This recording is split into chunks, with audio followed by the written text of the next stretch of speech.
Hi, I'm Seamless, and today is Thursday, which means it's time for another FL Studio Basics tutorial. This is going to be number 15 or 16. It's whatever number it is. It's actually less than it should be because I totally didn't do one on Tuesday, and that's because I spent all my time doing the 20K tutorials. And I figured most of those were, some of them are pretty basic, so I figured why not? I'll just call that one the basic tutorials, just averaging up to one worthwhile tutorial. But this one is for today, Thursday, a real tutorial. And this one's going to be about wave candy. Haha. What is wave candy? Well, wave candy is a plugin that analyzes stuff that you put it on. And so like right now I have it on a FM patch because why not? And I have it set to the oscilloscope option. When you first turn it on, this option is going to be enabled, the auto option.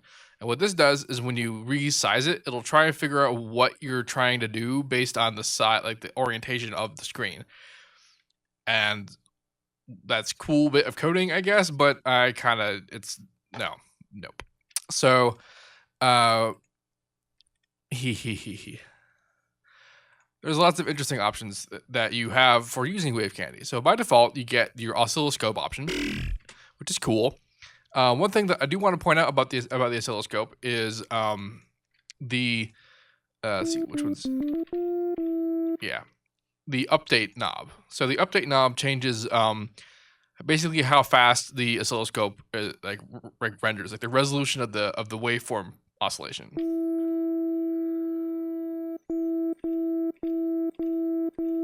And you notice how as I update it and change different values, some of them actually look like the wave was standing still. And this is actually a cool thing you can do when you're looking at a sound and you want to look at what the sound is doing to the waveform. Well, if you right click it, you can actually get a bunch of note syncs, which means that you pick one and it'll actually sync the sound to it. Now, this one says E1, but it's actually E0 because or is it actually E2? It's E0, and that's because FL Studio by default has the or Citrus by default has the operators on ratio 2 instead of ratio 1. And so now we can actually see the waveform in action and as it's staying still. That's kind of cool for other applications. Like when I first was doing this, I was using the wave shaper to actually show what the waveform, how it was being shaped. So most of the options that are related to this are for switching between the oscillator, the spectrum, it's the spectrograph basically, which is nice. And you have various options for that. If you want to look at the thing, hit the hold button and then it'll stay still, and then you can look at what's going on. Much like the oscilloscope version, you have scale and like a range for different things, and also a resolution option. So you can go really low or really high. I tend to think I need to go too high. Well, what's actually kind of cool about this is that if you scroll, like if you actually make it vertically big enough, you get the keyboard interface over here, and this actually shows you what part of the frequency spectrum is like corresponds to what note. And then as well, when you mouse over it, you get the information on the lower right-hand corner over here. You also get it in the info window up on the upper left of FL, which is cool. You can also change the scale if you want to keep this here. You can change the scale yourself, like so.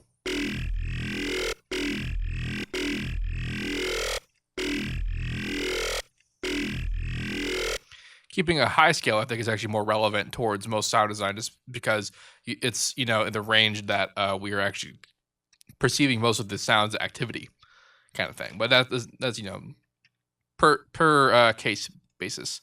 We have the metering, which is basically just a two band meter, left and right, 2-channel meter. We have the hold time, which says how long the peak thingies will stay where they are to show you where the peaks are. And then we have all sorts of peaking options. You have just peak options, BPM style, RMSs, RMS measurements for that sort of thing. Voltage.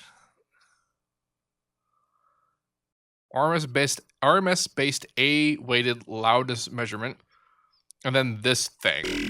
I don't even know what that is, but there's a bunch of options, and so I'm sure people who are into that sort of thing will be ecstatic for having that sort of option. And then you can have different scale options for this as well. And then we have the vector scope. It's actually not going to be terribly useful for this particular sound because this has almost no stereo spread. The point of the vector scope is to actually show you the stereo activity of a sound. And basically the way this works is that we have plus and minus and left and right. So positive oscillation, negative oscillation, and then how far left and right is going to be. So you end up getting this cloud of stuff going on that indicates the general stereo scope of the sound. And that's pretty useful. If I've always found it pretty useful just because I know from experimentation that my ears left and right hear things at different levels. So this means that if I don't compensate for it, all of my stuff is going to be leaning towards one direction. Having a vector scope handy means that I can visually ensure that certain elements are completely centered, or at least spread in such a way that they should be centered. So visually, we have options for just about all of these. Like I said before.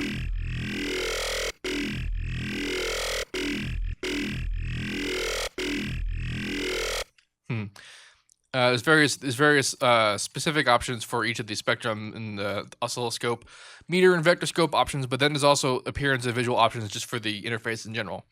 You can change the color for pretty much anything over here. You can also change the opacity for said thing, as well as color.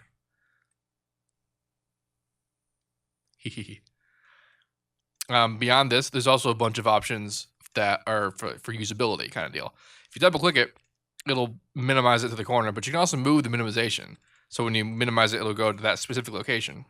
Now, by default, let's see, where is it? Keep in front is enabled. I have that disabled just now, but keep in front is enabled, which means that if you actually were to go out of FL Studio, that thing would still be in front no matter what you're doing.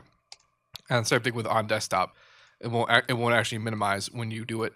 But and there's also a blur option. There's a blur behind option. What that does is it does the sort of Windows blur behind it, like you can see the channel settings behind it. It will blur it, and it's not doing it right now because I don't have that engaged on my copy of Windows 7. But if you do, it says Vista because that was when I was first introduced to this sort of stuff.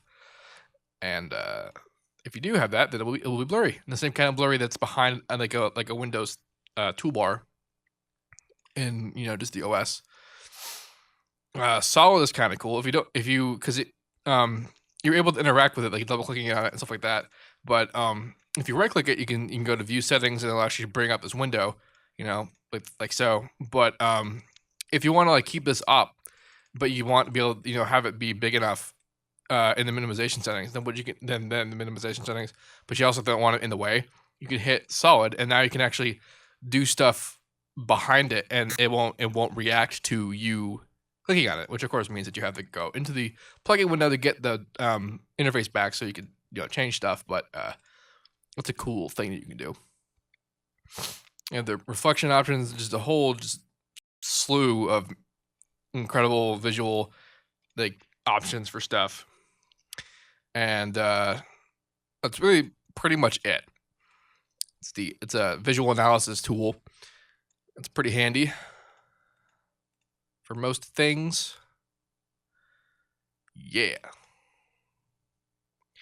I could have sworn. Yeah, well, anyway. There's not a whole lot. But if you have questions about this, let me know, and I'll try to answer them. Most of the important information I've already said or is available in the manual.